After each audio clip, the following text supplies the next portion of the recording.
सोचिए, एक ऐसी दुनिया जहां हम हर चीज का निशान छोड़ जाते हैं। वहां साल 2014 में एक पूरा का पूरा मॉडर्न हवाई जहाज बस गायब हो गया, हवा में। तो चलिए आज इसी रहस्य की तह तक चलते हैं। ये लाइनें ना सिर्फ कहने के लिए नहीं है, ये हमारी आज की सच्चाई है। हम एक ऐसी दुनिया में जी रहे हैं जो टेक्नोलॉजी से पूरी तरह बंधी हुई है। हर सेकंड डेटा रिकॉर्ड हो रहा है। ऐसे में गुमनाम हो जाना ये तो मुमकिन ही नहीं लगना चाहिए। लेकिन ऐसा हुआ, और इस एक वाकये ने एविएशन इंडस्ट्री में सिक्योरिटी और ट्रैकिंग को लेकर जो भी बातचीत हो रही थी ना, उसे हमेशा हमेशा के लिए बदल कर रख दिया। तो कहानी शुरू होती है उस फ्लाइट के आखिरी कुछ लम्हों से, उस वक्त से जब तक सब कुछ एकदम नॉर्मल था, बिल्कुल वैसा जैसा हजारों फ्लाइट्स में हर रोज होता है। अब देखिए, इस टाइमलाइन में सबसे डरावनी बात पता है क्या है? इसकी नॉर्मैलिटी। टेक ऑफ बिल्कुल रूटीन था, कोई इमरजेंसी नहीं, कोई टेंशन नहीं, और फिर रात के 1:19 पर कॉकपिट से वो दो आखिरी शब्द आते हैं, गुड नाइट, और इसके फौरन बाद प्लेन का ट्रांसपॉन्डर बंद हो जाता है। ट्रांसपॉन्डर मतलब वो डिवाइस जो प्लेन की पहचान, उसकी लोकेशन, ये सारी जानकारी लगातार ग्राउंड कंट्रोल को भेजता है। एक झटके में वो प्लेन डिजिटल दुनिया से गायब हो गया। और यहां एक बात समझनी बहुत जरूरी है, ये ट्रांसपॉन्डर खराब नहीं हुआ था, नहीं, इसे बंद किया गया था। अब एक टेक्निकल फॉल्ट होना और किसी चीज को जानबूझकर बंद करना, इसमें जमीन आसमान का फर्क है ना? एक खराबी वो एक हादसे की तरफ इशारा करती है, लेकिन किसी सिस्टम को बंद करना वो किसी इरादे की तरफ इशारा करता है। और फिर कहानी में एक और मोड़ आता है। मिलिट्री के प्राइमरी रडार ने कुछ ऐसा पकड़ा जिसने इन्वेस्टिगेटर्स के होश उड़ा दिए। प्लेन गायब नहीं हुआ था, बल्कि उसने एक बहुत तेज और सोचा समझा टर्न लिया था।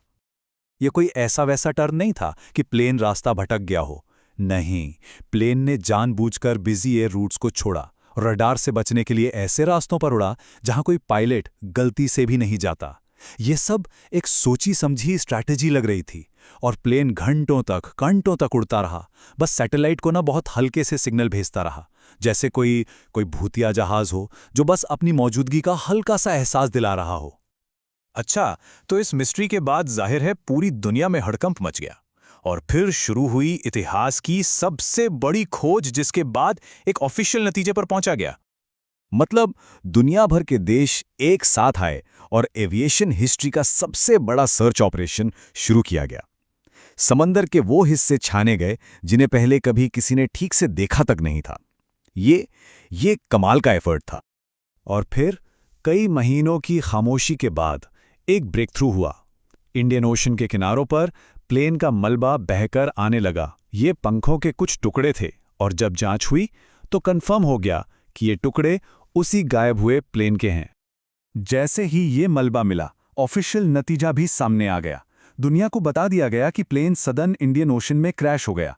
सर्च खत्म, केस क्लोज्ड, या शायद अभी नहीं। क्योंकि जैसे ही एक चैप्टर बंद हुआ ना, कई नए और परेशान करने वाले सवाल खड़े हो गए। ये जो ऑफिशियल कहानी थी, उसमें कुछ बातें थी जो फिट नहीं बैठ रही थी। सबसे बड़ा सवाल तो यही था कि अगर पता था कि प्लेन कहाँ गिरा है, तो फिर उसका मेन मलबा, उसका इंजन, उसकी बॉडी, वो सब कभी मिला क्यों नहीं? और बात सिर्फ इतनी ही नहीं थी।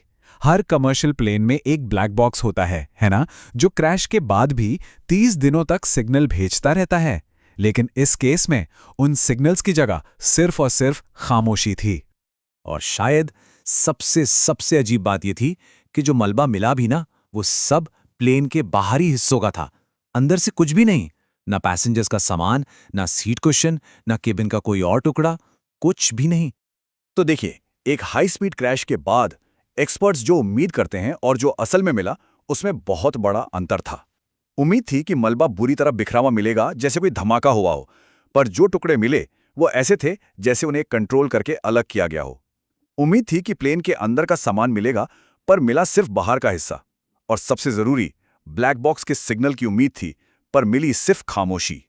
तो जाहिर है, जब सबूत ऑफिशियल कहानी से मैच ना करें तो थ्योरीज का दौर शुरू होता है। इस मामले में भी दो मेन थ्योरीज हैं जो इन सवालों का जवाब देने की कोशिश करती हैं। पहली थ्योरी है डाइवर्जन हाइपोथेसिस। मतलब ये थ्योरी कहती है कि हो सकता है ये मलबा जानबूझकर प्लान किया गया हो, एक धोखा, जिसका मकसद क्रैश को समझाना नहीं था, बल्कि दुनिया को यकीन दिलाना था कि चलो भाई कहानी खत्म हो गई, ताकि असली सच जो भी हो वो हमेशा के लिए दफन हो जाए। और दूसरी थियरी वो और भी ज्यादा डरावनी है, हाइपॉक्सिया। इसका मतलब ये कि केबिन में धीरे धीरे ऑक्सीजन का लेवल कम हो गया, पायलट और पैसेंजर्स सब के सब बेहोश हो गए, और वो प्लेन एक घोस्ट प्लेन की तरह ऑटो पायलट पर घंटों तक उड़ता रहा, जब तक कि उसका फ्यूल खत्म नहीं हो गया। और फिर वो खामोशी से समंदर में समा गया। इसमें कोई विलन नहीं है, बस एक साइलेंट टेक्निकल फेलियर। हाँ, पर एक सवाल हमेशा उठता है कि अगर इतना कुछ हुआ तो कोई कुछ बोला क्यों नहीं? पर देखिए, बड़े से बड़े राज भी दफन रह सकते हैं अगर 3 शर्तें पूरी हो जाएं। पहली, कि कोई विक्टिम जिंदा ना बचे। दूसरी, कि ऑपरेशन में जितने भी लोग शामिल हो किसी को भी पूरी कहानी पता ना हो।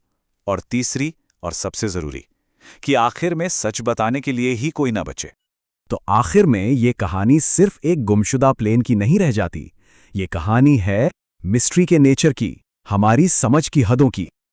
देखिए, हमें ऐसी कहानियां अच्छी लगती हैं जिनका एक साफ सुथरा अंत हो, एक विलन हो, एक वजह हो।